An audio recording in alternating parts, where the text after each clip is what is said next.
It's Monday, and it's time for the Print Factory at Run Pure Sports. JT Hayes with you. And this is how deep the bench is. First, before I even get into the deep bench, not the workbench, the deep bench of people on the roster here, you know what to do. Some of you have already done it. Thank you. You are the quick learners. You're the bulbs, the angels at the top of the Christmas tree, not the broken bulbs at the bottom that don't work. But for everyone else, go ahead and hit the like button. And I will say this, some of you were questioning this. I saw it in Discord. Is the show premium? Is it free? The after hours crowd got there. They got you there last week. You should thank them. Whoever went and watched the recording of this show last week got you right around 550. It's not going to count this week. During the live stream, you have to get to 500. Otherwise, this show is going to be premium next week. So I hate to do it, but start hitting the like button now. Hit it continuously, and we'll keep reminding people who come in. You guys may have noticed Whistles has a prior engagement today, but it doesn't matter because we just fill in with another excellent top of the world fantasy sports player. Love this guy's takes. And I had to congratulate him. I hadn't seen him since he got married. I do see the new piece of jewelry on his hand. Very, very happy for you, JSU. I've been married so long. Actually, what happened is I took this off like the first week of COVID because we weren't leaving the house. I just never put it back on. My wife doesn't seem to care. I've never worn it. Yeah, so she's just like, whatever. I mean, it doesn't matter. Who's going to take you anyway? So, JC, I'm not going to lie. I will tell you the story of the background, how this got on my finger is I was out shooting hoops with my brother for 2 hours. And 2 hours? 2 hours. We were just out there getting shots up for 2 freaking hours on a Monday. Putting up some work. We were putting some work in, in between the shows. I did a morning show. Then we put some work in for a little bit, got some shots up. My wife comes home, walk into the kitchen. My ring's sitting on the counter, which is where it was when I left on the Friday after we went out to dinner. I left it there. She probably shouldn't have left it there. She didn't realize it. Sees it. I'm like, oh, so I put it on my finger, make her happy. You know what I mean? It's back on my finger, and then eventually I'll take it off. But I'll wear it for the show, just to make her happy. And no one's going to steal a man's wedding ring. Like my wife has actually joked with me. My wife's engagement and wedding ring, they were pricey pieces of jewelry. Every time I'm like, oh, where's my? Don't worry about it. I can get you another $200 ring. So whatever. But hers, we don't want. Hers is insured. It's the whole thing. Tony, what's going on? How are you doing? How's your Monday so far? Good. Just got off the golf course, played a tournament today, played a tournament Saturday, played TBC Scottsdale with our boy Cam on Saturday. He fired a 71. I got to give him credit. I haven't been on. I was on Sunday, but didn't talk about it that day. The man shot a 71 at TPC Scottsdale with me. So great score. I shot a 78. Wasn't very good. We shot a 64 combined between us. So it was a fun little day. Played a tournament today. Living the good life. Now I get to do a show with my 2 favorite people, and we get to pick some winners. Excellent. Wait, so you got to play golf? Is that what you're saying? You got to play golf today? Yep. Just got off the course. I still got my outfit on. I get to shoot jump shots for 2 hours. Big T gets to play golf for 4. JT, what did you do today? What was your exercise today? Yeah, I had some morning meetings, and then I'll tell you what the exercises were. So I had some morning meetings, and I decided today was tricep day. And so after those meetings, right around lunch, instead of eating a big lunch, I went and I did 105 dips. And then on that dip machine, I did 115 of those. And then I did 85 tricep pull downs. And then I went on a 2.5 mile run at the highest capacity I could on the treadmill. It was a great day. I felt fantastic. I came home. I weighed myself. The only show I could be on with the 2 workout warriors. 85 tricep curls or whatever you just said. I got my workout in. This morning around 7:30. So yeah, she's doing lunges in my back basketball court every morning for a week. I did more than lunges. I was walking on my hands too. We were doing some creative things out there, some bear crawls. You got to do what you got to do. Hey, listen, it's after baseball season. It's when I start immediately working out vigorously, and I'm happy. Saturday, I got to 150 diamond push-ups. So I'll get that up to around 350 in about another month and a half and sit there for the remainder of the winter. But we've got a game. Listen, these ugly games can be beautiful. We talked about it. You guys talked about it on Thursday night. It was a great outcome. If you're playing this, every game is great. It doesn't matter because there's so much changing. David Njoku was in the winner until the very, very last minute. Congratulations to our guy Tambo, who hit on the optimal for close to 40K with Amari Cooper in the captain. But before I get to that, Big T, it's almost kind of good that Whistles had something else going on today, because you never want to air the dirty laundry of the family in front of guests. And there's just something that we got to talk about, because I did the Off the Chalk show, right, yesterday morning. And, the name kind of says what we're trying to do, right? Off the Chalk. So we're not trying to talk about the 30% owned plays. We will talk about, are we going to eat them? Are we not? What have you? But I have to be honest. There was some, and it wasn't towards me. I'm sad. I wish people would have challenged me. I'm not even going to talk about who it was, because it was a couple of people. But anyway. You're allowed to name them out on this show. You're allowed to call. I'm going to call JSU out pretty soon. So you're allowed to call whoever out. We can out people. I'm ready to out Big T too for something after he outs me. So it gives them more power, and I don't want to do that. But there was some disrespect, if you will, right? So maybe even some mocking. Yeah. About a play that I liked, and then a play that. So I have a question for you before we even get into it. I have a question for you. What do these quarterbacks have in common? Kirk Cousins, Patrick Mahomes, Marcus Mariota, and Tua Tagovailoa. What do they have in common? They're all bad. They were all outscored. They all scored fewer fantasy points yesterday than my guy, Geno Smith. Big Geno.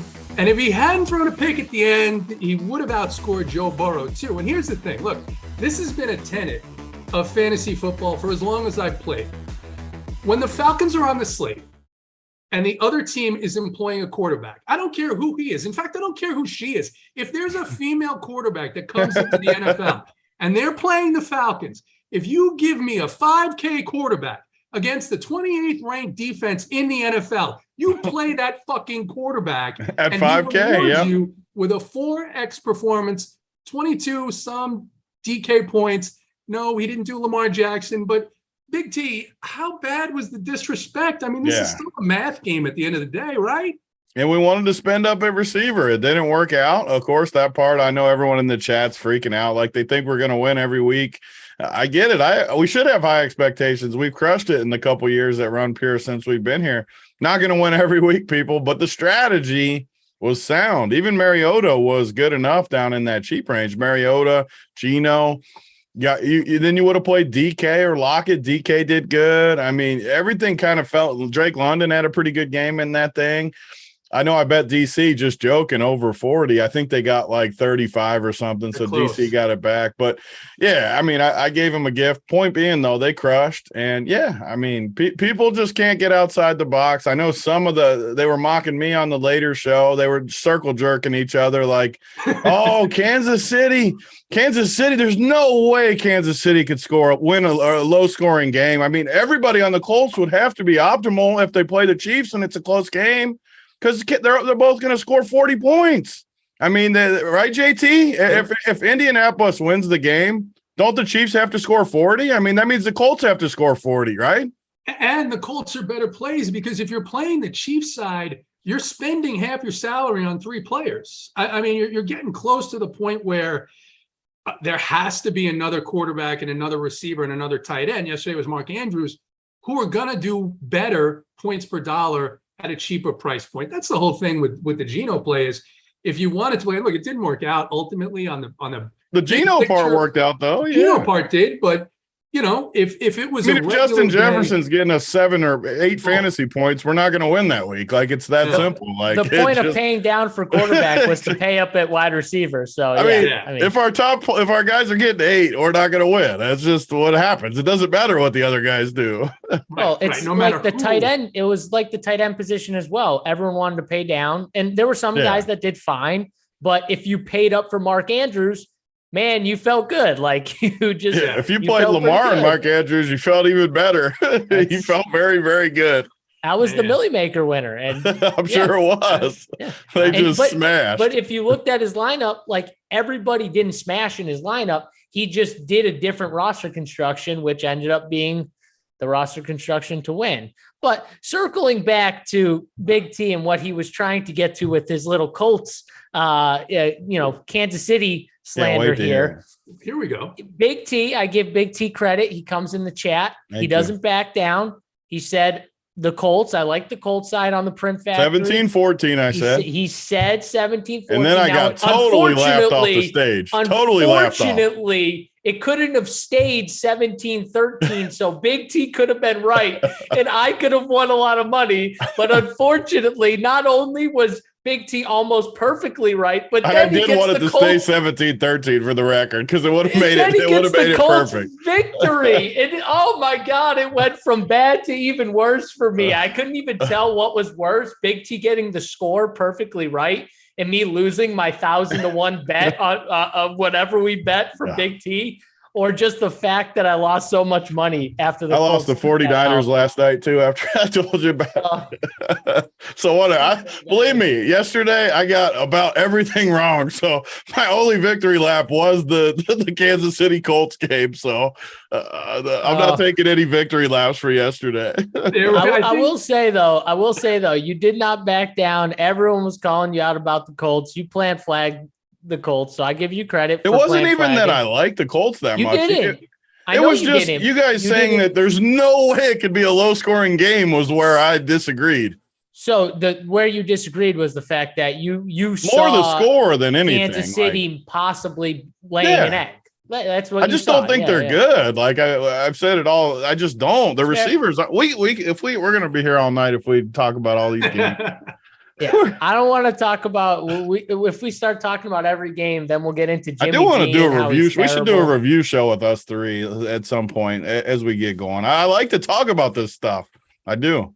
I mean, I do one on Mondays every morning at 11. I want to talk with JT about it though. Me and JT like to circle jerk a little bit. JT. Why don't you guys could come join us, or we can do it a different day. We can do another one a different day. Yeah, I like the review shows. We need to put something like that in, because I like to talk about these games, and I just know if we keep sitting here, though, we're going to be here forever. Should we tilt Big T and talk about how bad Jimmy G is? Oh, God, he was so bad. Terrible he is. That's what I'm saying, though. If we keep going down each game, we're never going to get to the winners. Yeah, the 49ers Jimmy G sucked, though. 49ers did everything to keep him off the field, with the exception of trading him, which I guess they're sort of happy that they didn't. Oh, God. Now they actually have someone to play the position. Maybe they would be better off. It's so bad. The first NFL female quarterback. Maybe that's where it's going to show up. The Broncos were so horrific in that game, and they won. They were so bad. I'll tell you who's not cooking. It's Russ right now. But we got an interesting game today. Before we get there, Ryan Murphy in chat says, JT said this about the lights last week. Ryan, I think you were a little late. I explained that the after hours crowd saved the day, but you got to get to 500 while we're on the air. So we're going to be on the air here for another, let's say 40 minutes. So we've got to average about 12 to 15 likes a minute. It's very simple math. You guys can do it. I'm really excited to see what you put together. We've got this game tonight. It's in MetLife, and it's the Dallas Cowboys, the Cooper Rush-led Dallas Cowboys going into MetLife to take on the Giants. Game has flipped a little bit. The Giants now 1.5-point favorites, total down a little bit to 38.5. And JSU, I'll start with you. In terms of this, it looks like Saquon is going to be the most popular captain play. Got some injury news that I think is pretty important on both sides for the Giants. Wan'Dale Robinson is out. Kadarius Toney is doubtful because they absolutely hate him. Williams, the lineman for the Giants, is going to be out, and starting cornerback Aaron Robinson out for them. On the Cowboys side, really, really interesting here because Michael Gallup is questionable. What does his return do to a guy like Noah Brown, who played pretty well while he was out? Micah Parsons is questionable, but expected to play based on everything that I've seen. Dalton Schultz is questionable. There's been a tweet today that the Cowboys are calling up some people from the practice squad, which leads people to believe that Dalton is likely to sit, which has some people interested in Jake Ferguson. Starting safety Jaron Kearse is out, and starting defensive tackle Quinton Bohanna is questionable. So some things there. I mean, the Micah Parsons thing is big news because if he's out, you can really see the case for Saquon. But what are your thoughts here on this game at the start, and how are you looking to attack it? Yeah, definitely some injury news to keep up on. I will say, I think the Gallup Schultz, I think they're more on the doubtful side of questionable. No, I mean they're not playing. You can just go. Yeah. Yeah, they're not playing. Yeah. So I was going to say I'm going to go under the assumption that they're just not playing. Although I thought Herbert wasn't going to play too for sure that he played. Yeah. So I'm not saying anything's for sure anymore.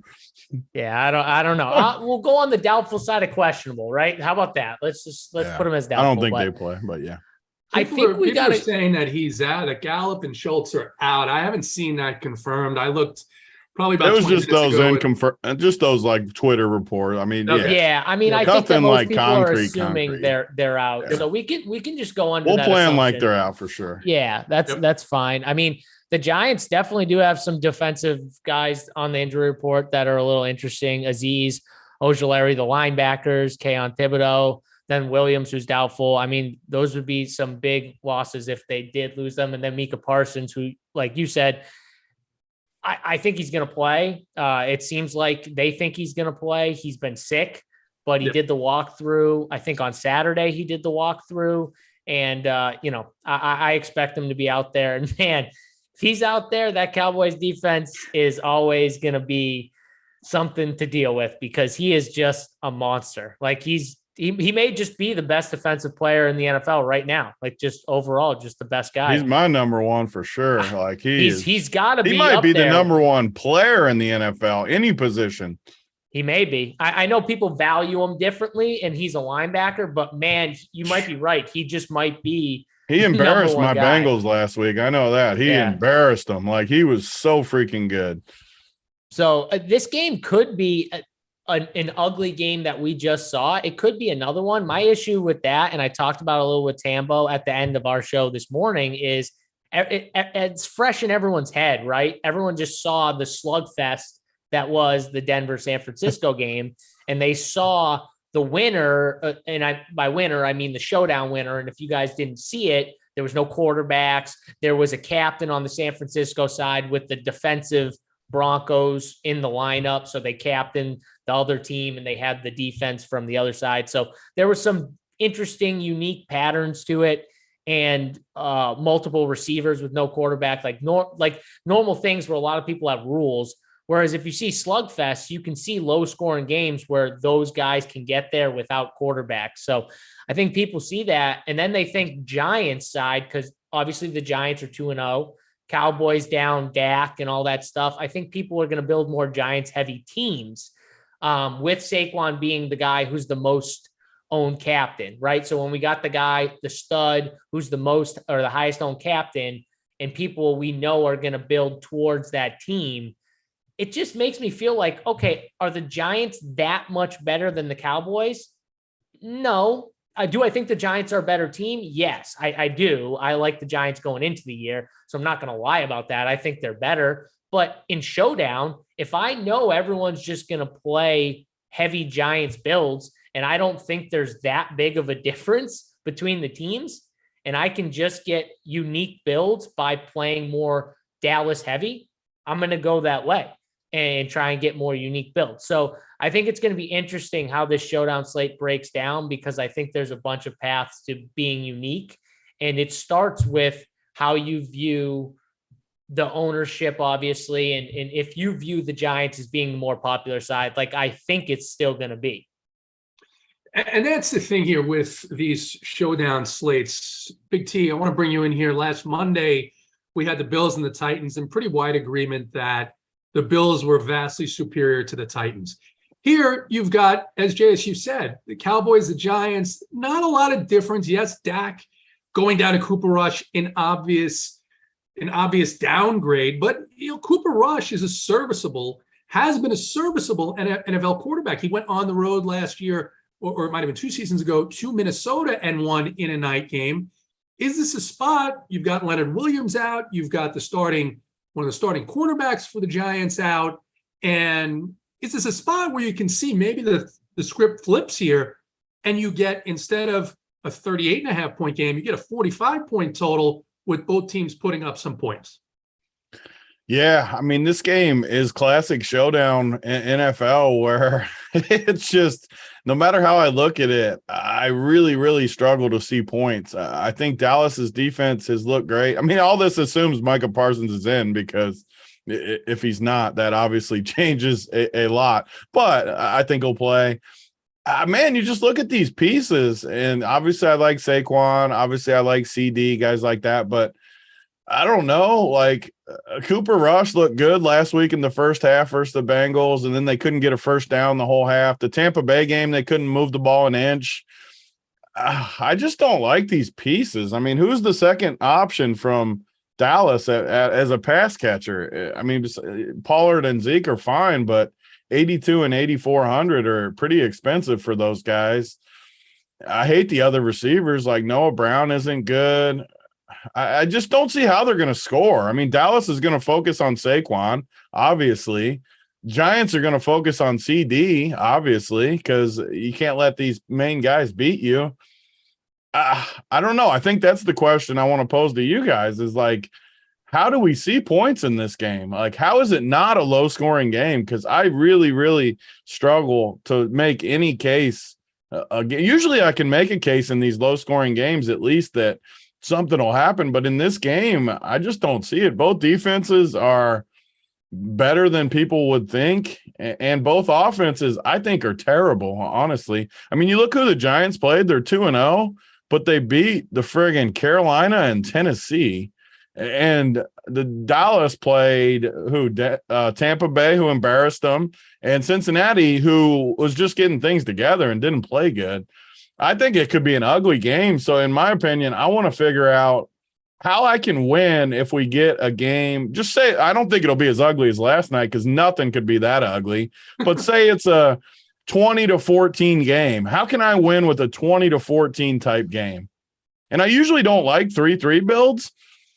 It could be a night where I like it a little more than usual because I think it's going to be an even game. I really do. I don't see either team like pulling away and just beating up the other team. Well, that's the key question, right, Tony, that you're pretty much posing is like, is there a way where one of these two teams can like just dominate? And I don't see it either. Like domination where like a team wins 28-3 or something. I'd be stunned. Like if it was, I think it would be the Giants side just because I just could see Dallas laying an egg more than the Giants side. But Dallas's defense is capable of totally locking up the Giants too. So I do want to say too, with JT talking about these likes, I did just get a text from our boy Whistles, and he's got one thing that he wanted me to share with everyone at the end of the show. It's a pretty good little tip, kind of like his quarterback against defense the one time. So I mean, I don't know if we can get to 500, but maybe we should have a number to set for Whistle's tip. I don't know. Whistle's tip should be at least 500, right, JT? I don't know if we can get to it. I like where Big T is thinking. We want to set stretch goals, not goals that are completely not achievable. But I think 500 is achievable. We've got, like I said, 35 minutes left. We're at 261. We're over halfway there. 716 watching. If you just joined, you joined the last few minutes. Be grateful to the After Hours watchers last week. They got you there on the like. So this is a free show. To keep it free next week, we've got to get to 500 while we're on premium. And if we get to 425, we give you Whistle's tip. How about 420 for some good mojo? 420 mojo. I like it. We get to 420. I mean, actually, well, yeah, we get to 420. That's fine. That's good. Not the likes are scooting up now that you talked about it, though. I'm telling you, I think we could have set that 5 build number right there. We're gonna get to 500. I'm gonna go hit the like button for the people too. Look at that. I can't believe you changed the layout. My YouTube layout looks different. What is this? Oh my God! I just did it. I just did it for the people. I'm here for the people, JT. Come on. Fair enough. So JSU. Big T mentioned Zeke and Pollard, and this is one of the reasons why you got to be a member here because our Discord was going off all day long about this game. Great little tidbit that somebody pointed out here, and I'm going to give you the number right now, which is a little bit shocking, but tell me your thoughts on this when you see this, given the context.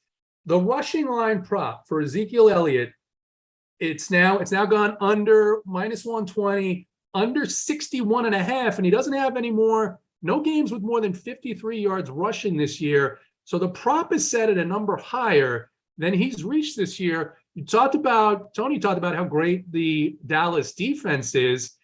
Is this a spot, because McCarthy will do this out of nowhere because he doesn't really come in with a plan? Is this a spot where he runs Zeke, tries to take the air out of the ball in a road game, and maybe you see Zeke Elliott be the better captain than Saquon? Yeah, so I talked about this a little too, but I'm pretty sure Zeke has done well against the Giants a lot in his history. I'm pretty sure, could be wrong. Giants fans or Cowboys fans can let me know, but I do think it's a spot where they have to just try and make it easier on Cooper Rush, right? So I would play JSU before Zeke, for the record, before you even break it down. I would play JSU before him. Has he already made your fade list today? He's definitely going on the fade list. He's going to put Dusty. He's He's definitely going on there. I'll give it we don't even have to get to 420 likes. Zeke is definitely going on my fade list. Sure. You're giving that one out. All right. My point, though, is that you would think that a smart coach would try and keep the ball and run the football, drain the clock.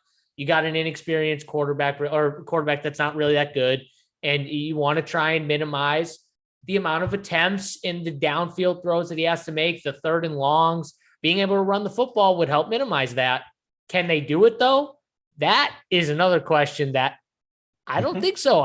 They're off. Let me play Pollard. Let's play Pollard, boys. Let's play the good Pollard. Huh? I'm fine with playing Pollard. I'm with it. Let's tilt like we always tilt Javonte. Let's pull Javonte into Pollard. Let's tilt them back-to-back nights. Tony, my point, though, is like, what has shown you that the Cowboys can even successfully run the football and take I want you guys to tell me how either team's going to score any points. That's because I don't see it. Kicker.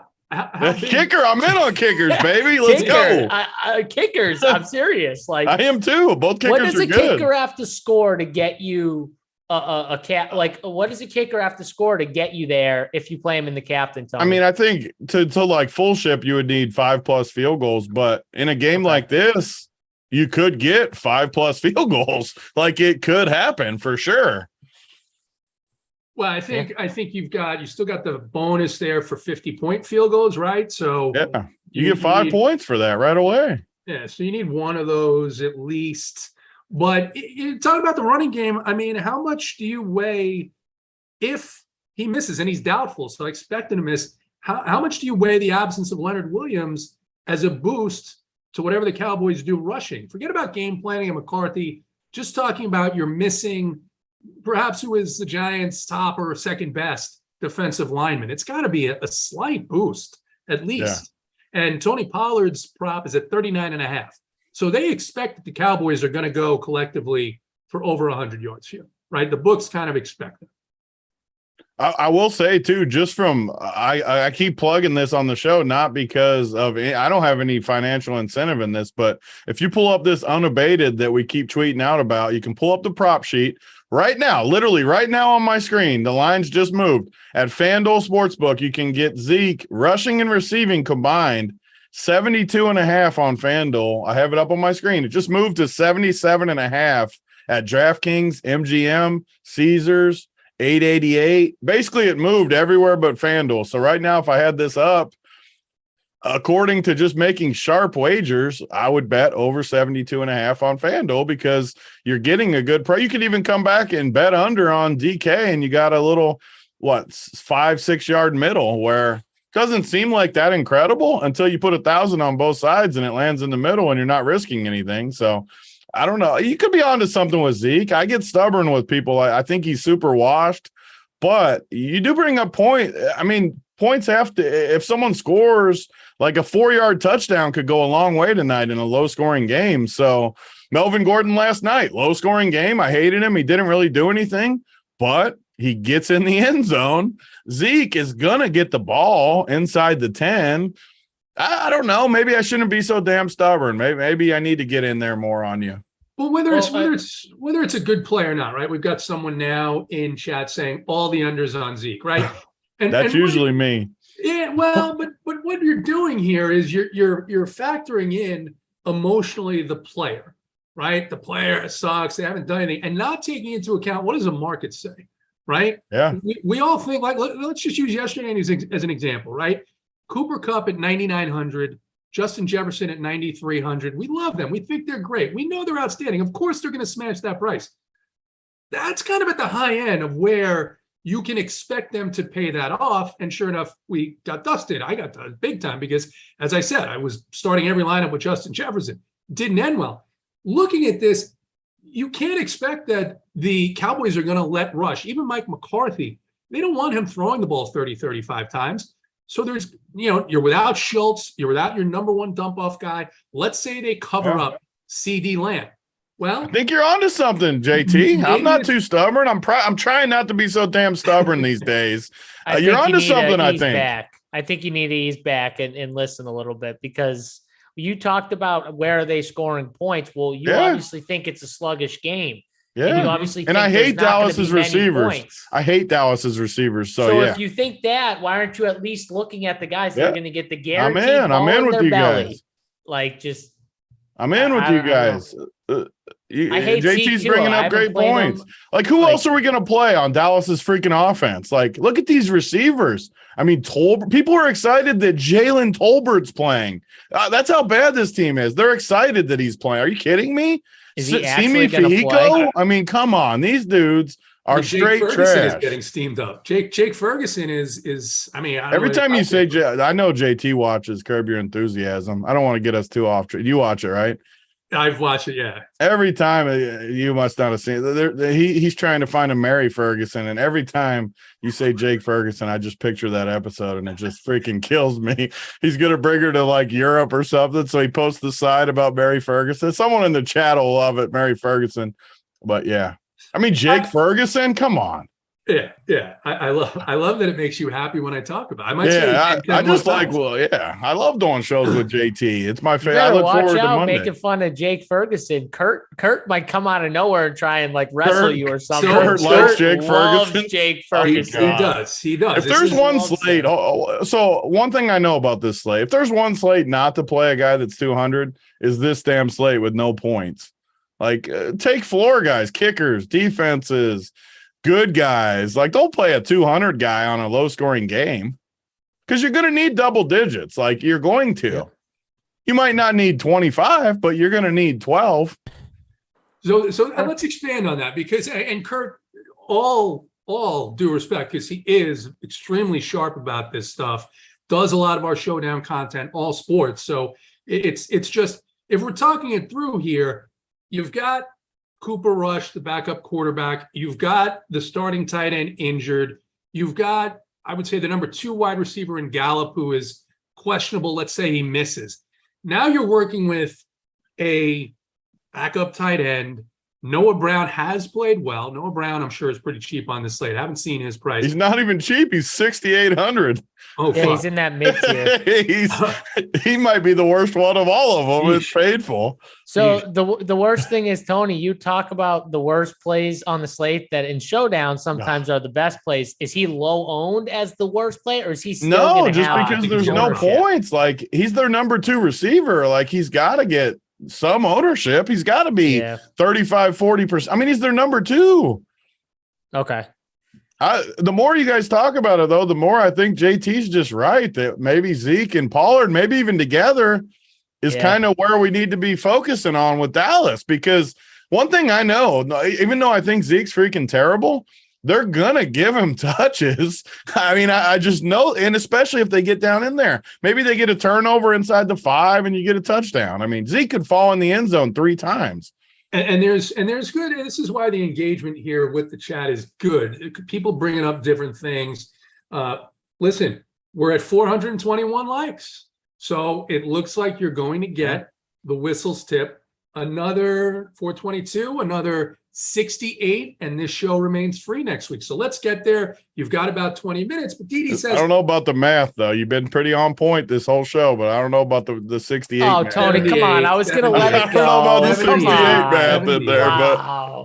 but I still like it. That's fair. I need to be called out. I need to be held accountable. So I have no You problem. can't make fun of JSU would have done it. I'd have got on him, so I had Listen, to You get on can't my man make fun of JT JT. Hayes. I don't allow that on these shows. We don't make fun of JT Hayes. If I you start- make fun of me, I try and make fun of you. We don't make fun of JT Hayes.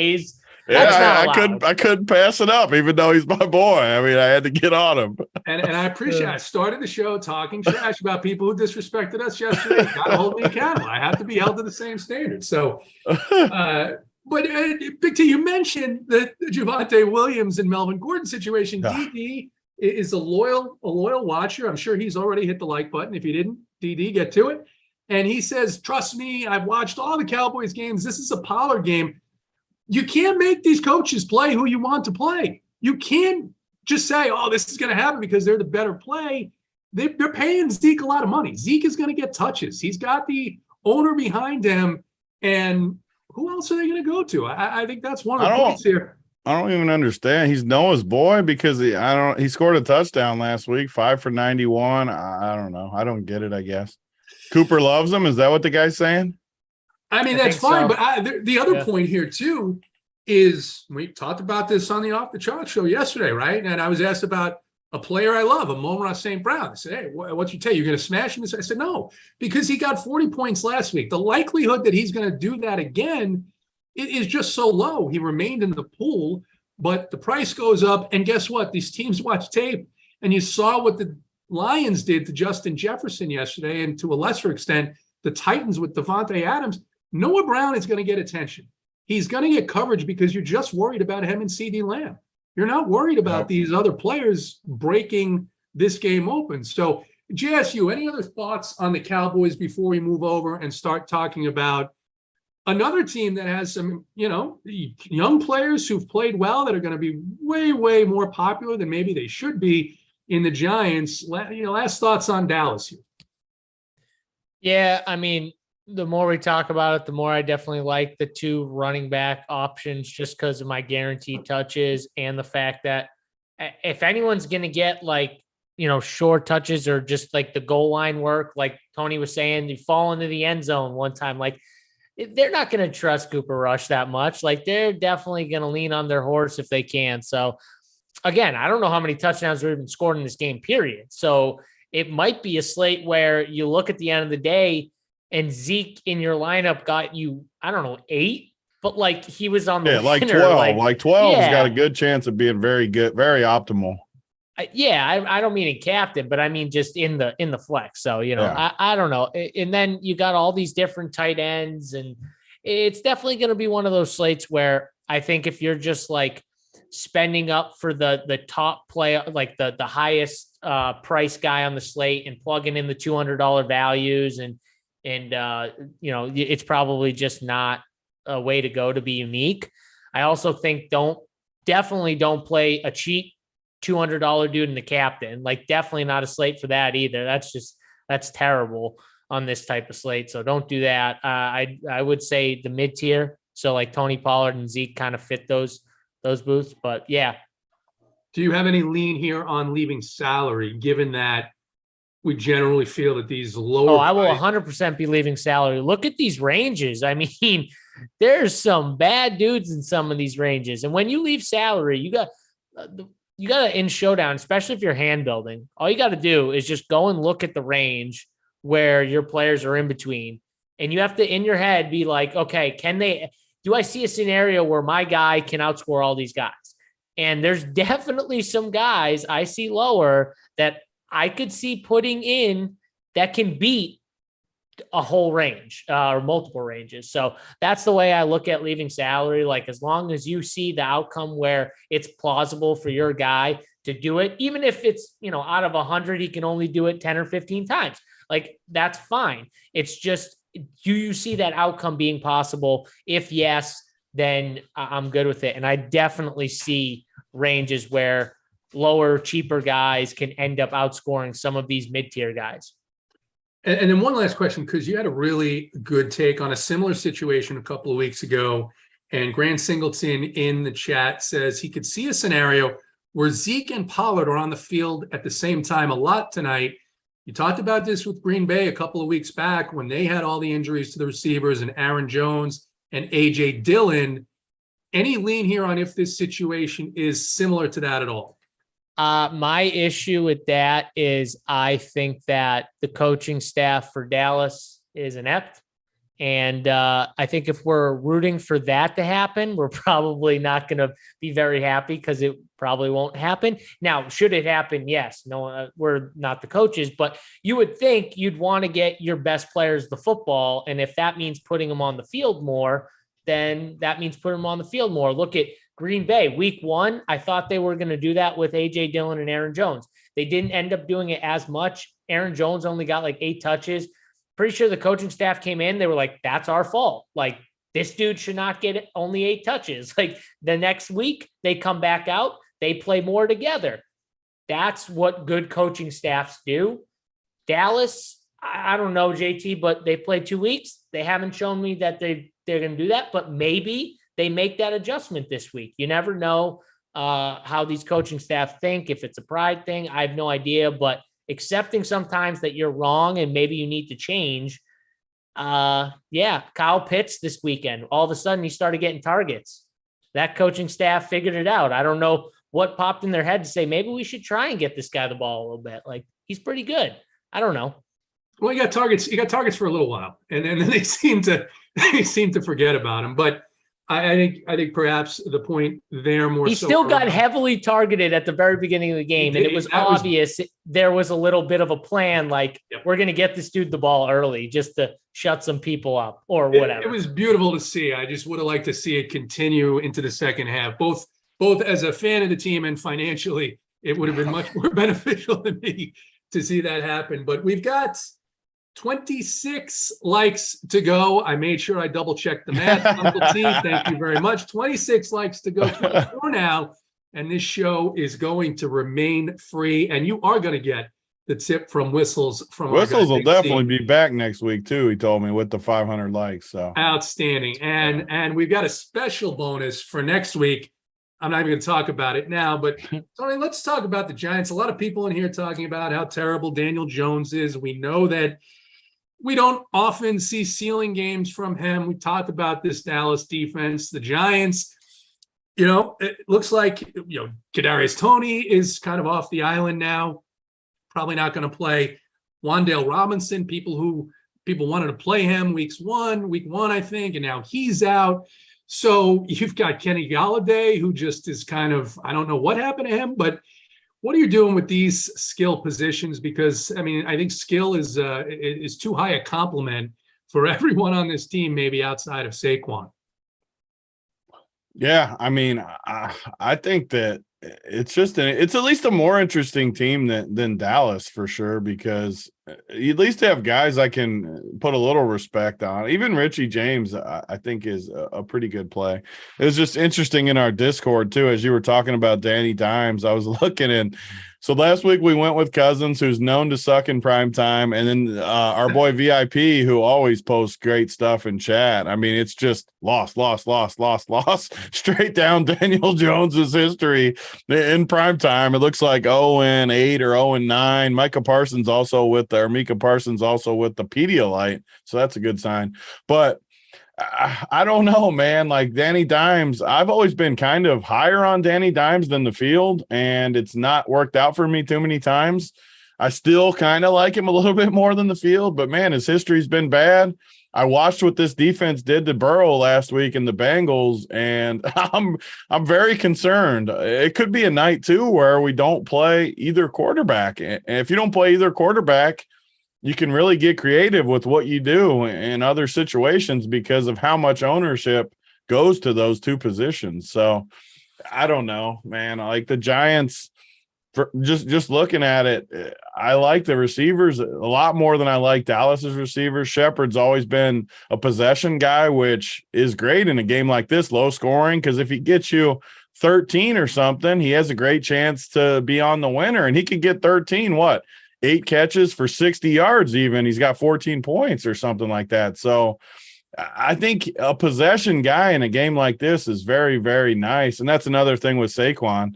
Even if he doesn't crush, like he could catch 6 dump offs, he could get 40 yards, maybe a touchdown. I just like if Saquon gets like 15 plus, it's tough for him not to end up on the winner. So I don't know.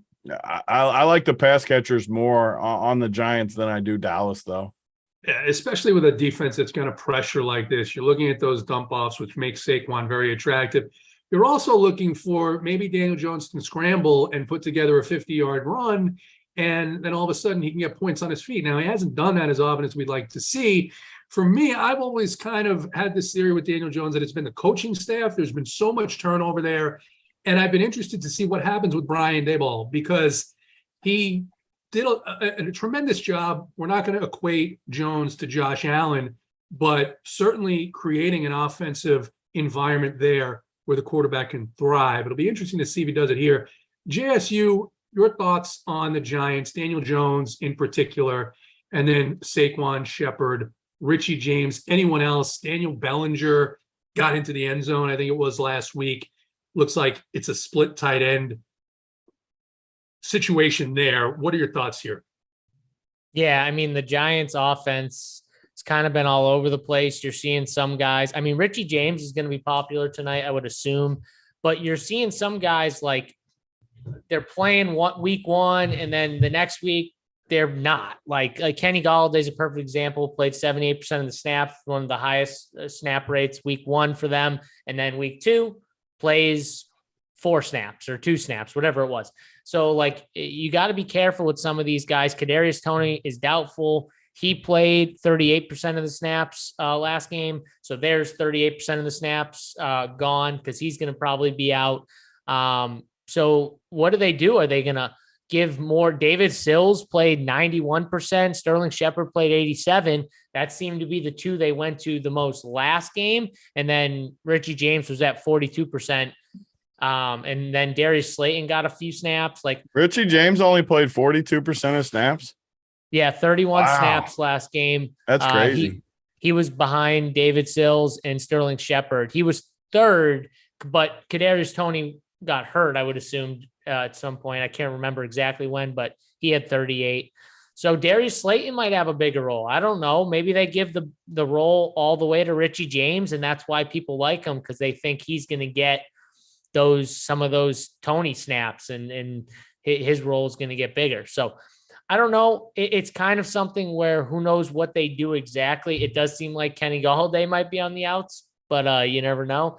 So he's another guy that I absolutely refuse to play. Like there's just no way under any circumstance I'm playing that guy. I just have a feeling like Darius Slayton from not playing I think he was inactive week 1, I'm pretty sure. And then they activated him week 2. I mean, at least we've seen him with Daniel Jones. I don't know what's up with him. They played him a lot during the preseason, or played him some during the preseason, which meant like he was kind of on the lower end. Like maybe he was close to not making the team. I have no idea.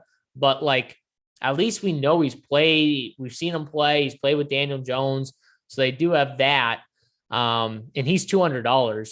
But to Tony's point, it's not a slate where you would necessarily need all this value, I don't think. So if you're playing him, you're more just playing him because he might be if you just assume we like kickers and defenses, which I do, and I think you guys do a decent amount, like that's all your value. You just don't need to go cheaper than that. Right, but everyone's going to play Giants receivers, right? You know what I mean? Yeah, absolutely. But the way we're thinking, at the end of the day, how many Giants receivers are on the winner? I don't see it. I think that's a good rule. And honestly, like shows like this where low scoring games, it should be more about what we're doing. Like Tambo always says, great. He's the best at this. Like, well, it's not who we play, it's how we play him. You almost shouldn't have more than one receiver per team on your bill, in my opinion, if you think it's low scoring, because it's going to be really hard for a couple guys to get there in a low scoring game. I think, I don't know, maybe I'm wrong, but now I would pose the question back. Tony, the winner yesterday, had Ayuk captain with that Deebo game Samuel. was so freaking ugly, though. If it's that ugly, anything could be in the winner. I mean, that game was as ugly as that was the worst game I've ever seen. And when you make that lineup, you could in your head say Debo's a running back and a receiver, so he gets touches from both sides. So anything could have hit the winner in that game. That game was so, but it's a good point, though. It's a good point that you bring it up, that we shouldn't maybe worry about, okay, I need to play this quarterback with this receiver. I need to do this. Just, I don't know. You could hit with some random thing in a game like this because, Ayuk scores right away. What did he even finish with fantasy wise to end up on the winner? Many. Just 12. What he score? Like he had couldn't have been anything crazy.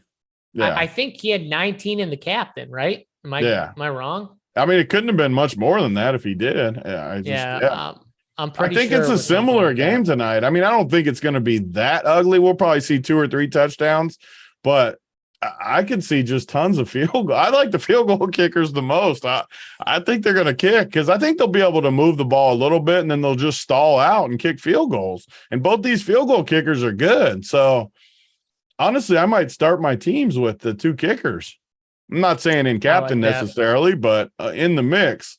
And just throwing it out there, him and Debo both had around like 12 fantasy points. So Ayuk did end with like 19-3-5 in the captain. And that's what I keep saying about tonight. Like, if these guys get 12, they got a good chance to end up in the winner. And if a field goal kicker, 5 field goals, he's got a good chance being in the captain winner.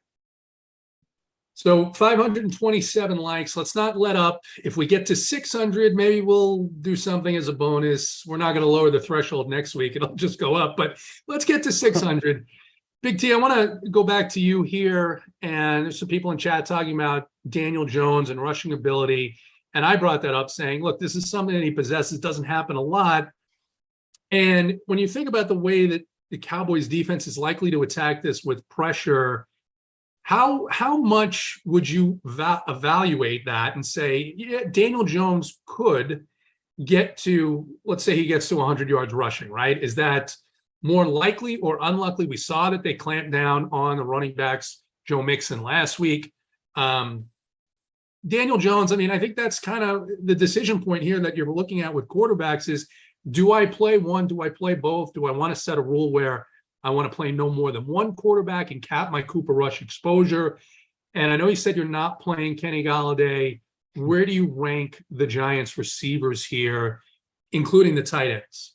On slates like this, I'm going to try to stay away from the just like crazy gamble plays. I want to gamble on the slates with tons of points where if I hit the one cheap guy, then I can get all the studs in. Slates like this, I just want to stay away from these Golladay, Slaytons. I'm just not going to gamble on them, even in Showdown where Slayton could catch a 60-yard touchdown and break the slate. I mean, we've seen it in the past, but I'm not going to be on that path. I'm going to try to win with, like we said, kickers, defenses, but just for the ranking, I would just rank them exactly how they are. Shepard, Richie, Sills. I think the best play of the 3 was Richie until JSU told me he only played 40% of the snaps or something. I still think he's a good play, though, because he can house. He can be a little bit of a possession guy.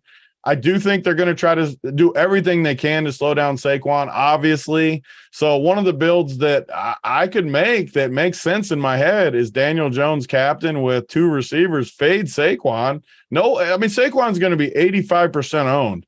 So if I play Daniel Jones captain with 2 receivers, 2 kickers, and maybe, I mean, you could even do the Whistles movie. He's not on here. Daniel Jones captain, Dallas defense. Like that makes sense in my head. Maybe even one of the running backs, Pollard or Zeke. That kind of roster construction is where I don't mind fading Saquon tonight. I don't. He's going to be 85% owned. We just watched Montgomery get hurt. I talk about it every Showdown show. We're not rooting on injury. I'm just throwing it out there that if he gets hurt, 85% of the teams are dead. I'm just throwing it out there. And you know what? If he doesn't get hurt and he gets 12 fantasy points, you can beat it at that price tag. He's 11,800. It's not like you can't win by fading him. People always think that you can't win by not playing him unless he gets hurt or something. That's not true. Dallas's defense is very good, and they could easily slow him down and make Daniel Jones beat them. So, I mean, that's where I'm at. I'm looking forward to this game, though, actually. And the point you bring up here, we actually saw it. It wasn't on a showdown, but in the game yesterday, the Panthers against Jameis Winston. Jameis Winston finishes with 19 and some DraftKings points, and the Panthers defense had 16, making them the second best defense on the big slate. In single games, Winston and the Panthers were going to be in that winner. So Gordon Powell, I would bet you so much money that if he gets 12, he's not in the opt-out at 11,800. Some guys, that's true, 12. Saquon at that price, I'd be stunned if he was in the winner with 12 fantasy him points. On the main slate get 12 and be on winners. I mean, that could be true. A lot of guys tonight we saw score last week. Yeah. When was the week Saquon busted as chalk? He had like 11 or 12, and I saw him on winning lineups. He was on win because not everyone had Nick Chubb as the pivot. I saw plenty of teams that had like good teams and were up to the top of tournaments, and they had Saquon in their builds.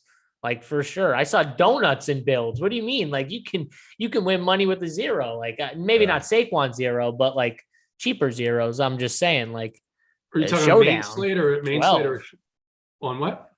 Well, no, I saw a main slate. Paris Campbell was on the winner in the 3 entry max last week with a donut. Yeah. Like yesterday was a perfect example. There were a lot of snowflakes in the winners yesterday. It was just one of those days where the backup running backs went crazy. We only got a couple minutes, 5:45. JSU, let me go to you. Final thoughts on this game. Any of your boldest takes, your biggest stands, then we'll get back to Tony for the whistles tip, and we'll get on out of here so you guys can go eat dinner and make your lineups. Yeah, so I was just kind of messing around, just trying to build real quick. Just I do notice that, like, with the value that we should have with some of these Dallas guys, the tight ends and stuff like that, some of the cheaper receivers too, it's very easy to play Saquon, CD captains, and be able to fit like all those top guys. So I think it's going to be interesting. Like, this value might bring up some of the ownership on some of these guys, where obviously before the slate, before we got this value for sure, maybe the quarterbacks weren't going to be like all or both really high owned. Like we see on some showdown slates where both quarterbacks are massively owned. I don't think this was going to be a slate, but I do think with the value, you could bump the ownership of all of these top guys up, and especially the captain ownership of Saquon, of maybe CD, some of the top guys. So that's just something I'll throw out there as kind of an aside at the end. But yeah, I'm definitely going to be lower on that, and I'm going to be higher on kickers, defenses, trying to fade some of this value that I think people are going to be on. I'll tell you what, Gordon Powell's daring me just to fade. And the more he talks, the more I want to fade him. Like, the only way he's not, it reminds me of yesterday when these guys were making fun of me on this show. Like, the only way he's not in the winner is if he's injured. Like, come on, what are you talking about? The only way he's not in the winner is if he's injured? Are you kidding me? Like the winner at captain, or is he saying the winner? No, just on the team, anywhere. The only way he's not on the winner is if he's like freaking injured. Like, come on, stop. They can't shut him down. Are you kidding me? They did it to Joe Mixon last week. I mean, that was, we had a lot of Joe Mixon last week, and that happened to him. But before I get to your final thoughts here, Big T, Joey Work, our guy from the bet side. And if you're not a member, you should join us and add on the bet side, because they put bets up. It's one of the things I do when I'm playing Showdown is take a look at what these sharp guys, you've got Joey, Tyler, Spread a Stare, all the guys over at Run Pure Bets. And Joey has a hot take. Big T, he says David Sills is the play. Thank you later. See, I love that Joey Work. I love anything like that. I love on a slate like this. These are the slates you ship, people. If you have a strong take on David Sills, that's awesome on this slate. It's freaking that's a great play, Joey Work. I expect that from Joey Work. He's always on sharp stuff. But those are the plays. You're not going to go in and ship tonight playing Saquon and freaking CD Lamb. You're going to ship with 1,000 people. That's what you'll ship with. Like, come on. Like, I love that take, Joey Work. Any of those guys in the middle, like, that's where you should be at. I love that call from Joey Work. And what are your final thoughts, biggest stands here? And then what's the whistles tip for the people? Because the people came through, so I'll give it's just a little tip, but I'll give it for that. My plan, though, right now, I'm still going to do a little more building and run some numbers, but my plan's to live in that mid-range. If that means fading Saquon And that's what it means. I mean, I'm not going to full fade him on this slate, but I could be under the field, maybe 40, 50% or something. Play kickers, defenses, Richie James, David Sills, those kind of plays. Stay away from the cheap guys. That's how I'm going to build. And yeah, Whistles. So he texted me. Let me pull it up here. He said, tell people don't be scared. Richie James captain with no quarterbacks was his hot tip. Neither quarterback, Richie James captain. I can't say I hate it. I don't. I think that's a decent move. We already talked about the quarterback fades. If there's not a ton of points, play the PPR guys. Richie James, maybe he's the Ayuk from last night. Maybe one of the running backs. You could see it. I don't know. I like the tip, and that's a good showdown tip too. Nobody's better than Whistles at showdown format. Fantastic, fantastic. For all of JSU's player pool and his scores, for Big T's player pool and his scores, go ahead, runpuresports.com. Sign up if you're not already a member. 567, maybe the after hours crew will get you there to over 600. For JSU and Big T, I'm JT Hayes. Simon, get us out of here.